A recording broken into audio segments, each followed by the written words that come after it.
Hello, I'm Darren Jordan. This is Counting the Cost on Al Jazeera, your look at the world of business and economics. This week, it's been a little more than a decade since the financial crisis. Will the pandemic push the banking and financial industry into another meltdown?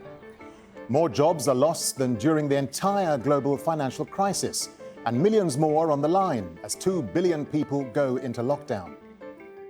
As rich nations pick up lost paychecks, there's people on the margins of society that have no safety net, from informal workers in developing countries to migrants in rich nations. Who's looking out for them? Well, from a health emergency to an economic disaster, as the world grapples with the coronavirus pandemic, unresolved old wounds may trigger another financial meltdown. As rich nations spend trillions trying to keep businesses afloat, they're relying on banks to maintain the flow of cash to industries and offering loan repayment holidays to consumers. Well, in Europe, where banks have yet to recover from the 2008 North Atlantic financial crisis, despite €1 trillion from governments to prop up businesses there are fears bad loans will topple some banks and financial institutions. In the United States, President Trump's administration has been rolling back safeguards to prevent another crisis, relaxing rules on how much money banks should have on hand to cover losses, weakening stress tests and allowing more proprietary trade. Remember when banks would bet against their own clients? Well, for more than a decade, banks stopped using their own money to bet on markets, but they've lent money to hedge funds to do just that. Well, Bloomberg calculated President Trump's tax cuts had saved America's top 6 banks $32 billion. At the same time, these banks cut jobs, they slashed borrowing and ramped up payments to their shareholders. The financial crisis has cost US taxpayers an estimated $23 trillion. That's about $70,000 per American. And in Europe, despite politicians saying taxpayers would no longer be on the hook for bailouts, they're still happening. In December, Germany's $4 billion rescue of Norddeutsche Landesbank Girozentrale was approved by the European Commission. And that's where we're going to start this week. The German government is abandoning its policy of running a balanced budget. It plans to borrow €156 billion to protect business and industry. From Berlin, Al Jazeera's Dominic Kane reports. It's a scene that's being repeated around the world. Patients struggle for life, medics struggle for resources, and governments face growing demands for cash. In Berlin, the answer appears to be borrowing, lots of it. Fully €156 billion. Ministers say they could do nothing else. In my view, it's cynical if some people now start discussions that health issues should come second and that economic issues take priority. The top priority right now is to limit the rapid spread of the pandemic to ensure that our health system is well prepared. But just as the virus attacks the population, so too does it the economy. Felix Bresser operates a cinema in Bonn. He worries coronavirus could kill his business. For me as a cinema operator, the situation is very bitter. Since mid-March, we are no longer allowed to have visitors. The fixed costs continue. We do not have any possibility to generate an income. This means that there is a loss every single day. Felix can access direct government money as part of the new package announced, but he wonders, is it enough? The state aid currently on offer is a step in the right direction. We've already tried accessing it. However, there are a lot of server crashes because everyone is visiting the same internet sites of the relevant authorities at the same time. To put this new borrowing into perspective, it's worth remembering that for the past 6 years, successive German governments have insisted on balancing the budget, praising the virtues of the so-called schwarze Null or black zero, effectively putting money aside for a rainy day. Which is why economists say, at least in the short term, this borrowing round is different. Well, it was always meant as having a balanced budget in normal times to make sure that in a serious crisis Germany has the room to spend. So if you're wondering whether this has softened those who are insisting on fiscal austerity and the schwarze Null, that's not the case. It actually has strengthened and emboldened them to say the reason why we can spend so much to save our economy in this difficult time is because we saved in good times. So the schwarze Null is not abandoned, it's just temporarily on hold. Another aspect of the government policy is to allow firms to move to what's called Kurzarbeit, short working, which means companies can use federal money to help pay their wage bills in the short term so that they don't necessarily go to the wall in the long term. And then there are the companies who depend on seasonal workers, such as in the food industry. Germany is about to enter asparagus season, and normally hundreds of thousands of workers from Eastern Europe would be crossing borders for the harvest. Now many cannot, and firms like Hubert Hönders in Bavaria are feeling the pain. Today we have seen some 20 to 25% loss. We preemptively have announced reduced working hours in order to make ends meet, and not to miss any time limits. We have sent people on leave and we've tried to prepare for everything. That chimes with many firms across Germany who hope there is an end in sight to the coronavirus crisis, one which does not kill their business. Dominic Kane, Al Jazeera, Berlin. Well, joining us now via Skype from Edinburgh is Emilios Avgoulias. He's Chair of International Banking Law and Finance at the University of Edinburgh, and Emilios has written extensively on financial regulation. Emilios, great to have you on the programme. Let me start by asking you, is the banking sector prepared for this pandemic, do you think? No, nobody is. The banking sector is in a much better shape than it was in 2008. But nothing like this. And of course, the biggest problem these days are the exposures held off balance sheet by corporates, loans from corporates to corporates. And if one of them defaults, as you understand, the same corporation will default on its bank loans, and then the stress on the banking sector will be imported indirectly, and that's the biggest threat, the biggest risk, that corporates default on their short-term loans to other corporates. This is a form of shadow banking activity that was not regulated post-2008 and has created serious fragility, serious vulnerabilities to the global financial system. The other threat that the banks face is that this pandemic and the fall in GDP and the elimination of economic activity lasts for a very long time. Non-performing loans are accumulated, and as you understand, bank capital reserves, bank liquidity reserves are not sufficient to deal with this kind of crisis. Do you think lessons have been learned since the 2008 financial crisis then? We always fight the last crisis. So lessons had been learned, and lessons have been learned, and measures are in place to fight a crisis that is similar to the 2008 crisis that started from the financial sector.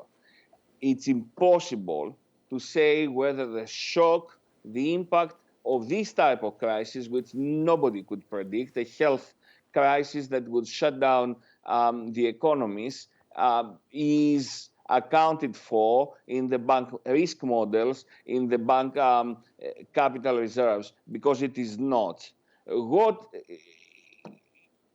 for sure is there is lots of resilience in the event of a number of defaults, or in the event of some turbulence, and the willingness of central banks to support bank liquidity, whatever it takes, unlike what happened in the early stages of the 2007-2008 crisis. Okay, Emilios, but if the pandemic lasts and the loss of GDP is massive, then the banking sector will face serious solvency problems as well.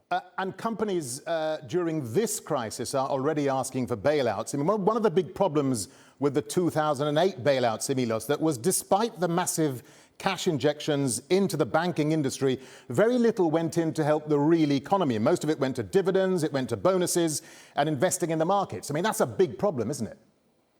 It is, and one hopes that this time what's going to be bailed out is the real economy, especially because there is no moral hazard problem. Nobody is really responsible for this type of health crisis and the fall in the GDP, the fall in economic activity.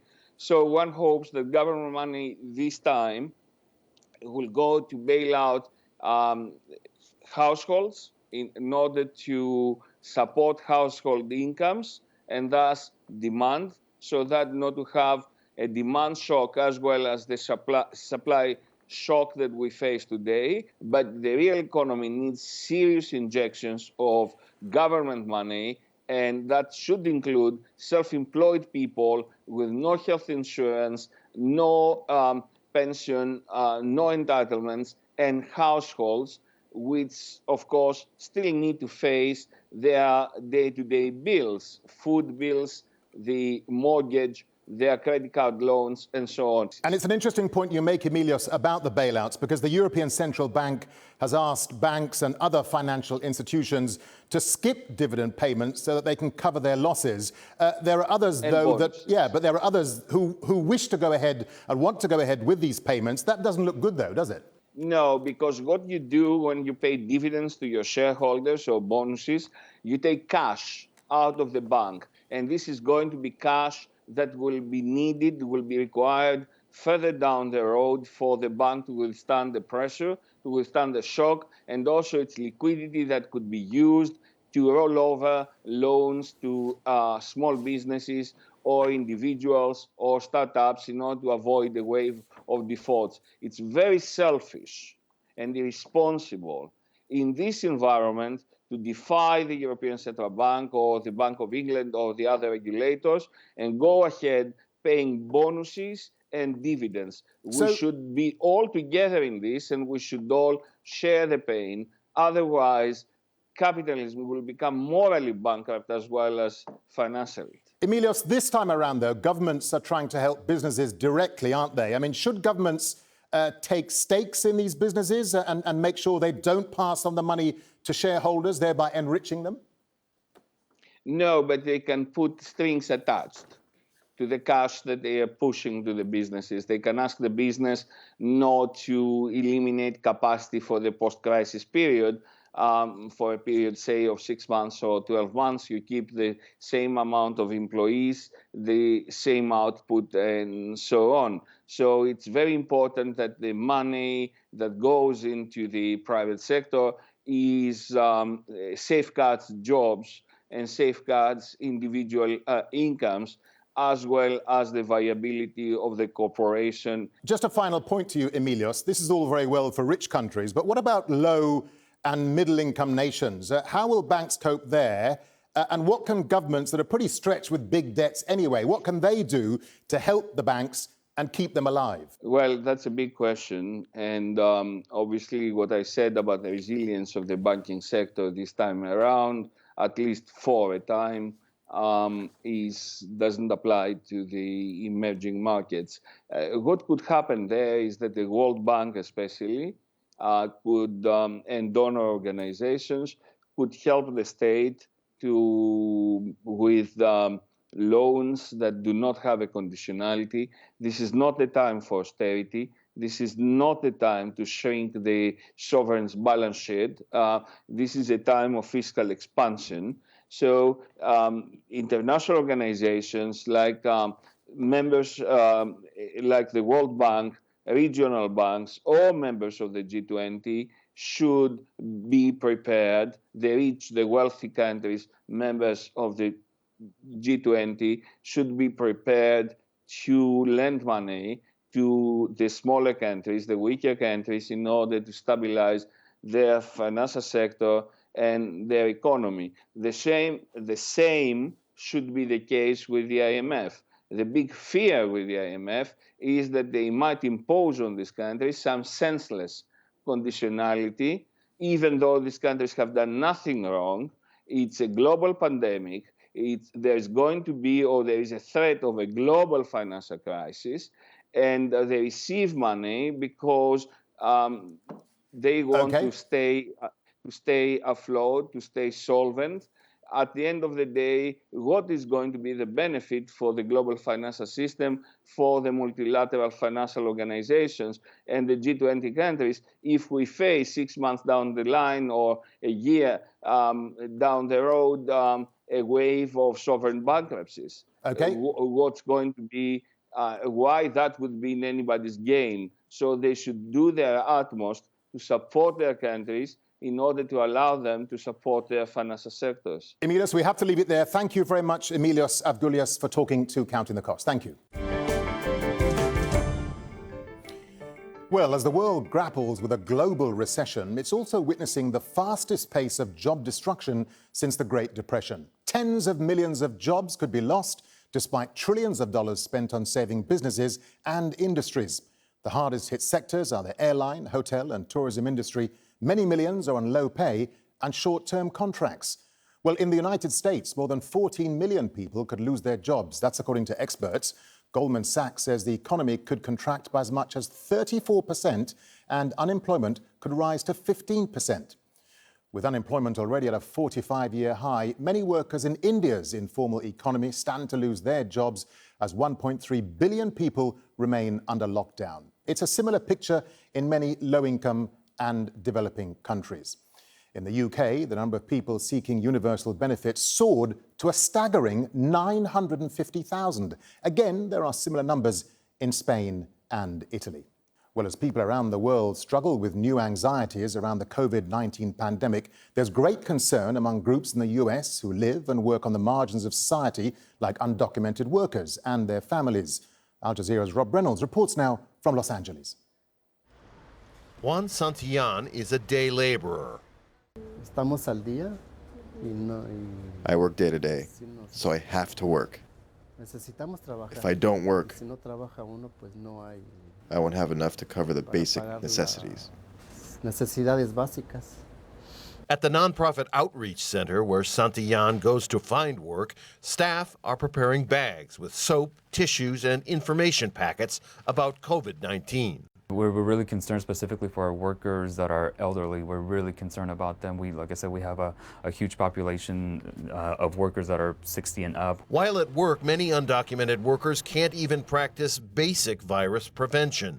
Our workers who don't have access to running water can't even wash their hands. At the Monsignor Oscar Romero Clinic in Los Angeles, Dr. Don Garcia treats low-income families, many of whom are undocumented. They live in the shadows. Their exposure, I could very well say on an epidemiological side, could even be higher than the ordinary resident or person of the United States, just because of their employment status. Garcia says some undocumented people avoid interacting with public health systems for fear of being caught by immigration authorities and deported. Doctors say if the situation remains in which undocumented people stay in the shadows away from the healthcare system during the pandemic, it poses a grave risk to the population as a whole. They're becoming a transmission vector to all those other individuals that they're exposed to. Unless government policy encourages undocumented people to come out of the shadows, the danger of infection could increase for everyone.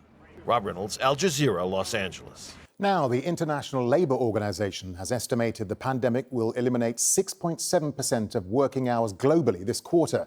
That's equivalent to 195 million full-time workers. Well, I'm delighted to say we have via Skype from Geneva, Sang-Hyun Lee. He's the director of the Employment Policy Department at the ILO. Sang-Hyun, we're living through extraordinary times, aren't we? And I'm guessing our best estimates as to how deep job losses will be during the crisis is obviously going to keep changing. What's your prediction then in terms of the actual job losses, and how difficult is it to compare this pandemic to past events? I think this is very uncertain time, and also it's very hard to predict what's going to happen over the course of this year. Actually, about 2 weeks ago, we actually made a prediction about around 25 million job losses actually by the end of this year. And at the time, there was our prediction is based on our overall actually prediction about the GDP, and also the possible duration of this pandemic, and also how the employment will be sensitive to this economic shock. So all these assumptions we made for our initial actually prediction turn out to be rather optimistic. So the GDP is moving rather fast, and also the pandemic crisis will last longer than expected. And also, more importantly, the way actually employment is responding to the this economic shock and the lockdowns are large and quick and in a large scale and also very immediate. So this actually put us in a very difficult situation to predict what's going to happen. So we actually changed our methodology a little bit to look at the what's going to happen in the next 3 months. That's something we did. At the same time, looking at just the employment may not be enough. So you see a lot of the workers who still manage to get jobs, but their working hours are shorter, and sometimes on the paid leave, and sometimes people have the temporary laid off. So the employment figure does not necessarily convey the full picture of the reality on the ground. That's why we actually start to use the working hours. Sang-Hyun, so then what's your advice to governments during this time, especially as more than 2 billion people are about to go into lockdown? I mean, there's a lot of people who stand to lose their jobs. Yeah, exactly. That's our main concern. I mean, it is very important. This crisis affects both labor demand and supply side at the same time. And at the same time, both workers and the business do not have much capacity to cope with this crisis themselves. So it's crucial and very important for the governments to take immediate actions to support them. And so timing is everything. Of course, a lot of governments are actually making very impressive move to announce the stimulus packages. The large part of that is actually for supporting the business and workers. But we have to move very quickly. Timing is everything. And also we should put in place a very strong delivery mechanism to make sure the workers and businesses actually benefit from this actually support in a timely manner without any delay. Let's just talk about developing countries if we can, because the problem is a lot more difficult to get a grip of, isn't it? Because of the huge informal economies in these countries. How do you catch and support these individuals then? I think this is basically the important question, especially for the informal workers. As you know, the pandemic is now spreading to developing countries where typically more than 60% of the workers are informal workers. Normally, in the crisis situation, informal workers still manage to actually do their economic activities, but this time is different because all kind of lockdown arrangement which actually restrict the movement and also the economic activities. So the informal jobs is not actually something these workers can actually manage at the moment. For this reason, we think the strong social protection or the income support from the government and community should be the key. And international community is moving very quickly to provide the necessary support for that. Sang-Hyun, let me get a final thought from you. When we come through this, what should our priorities be, and what's your advice to governments?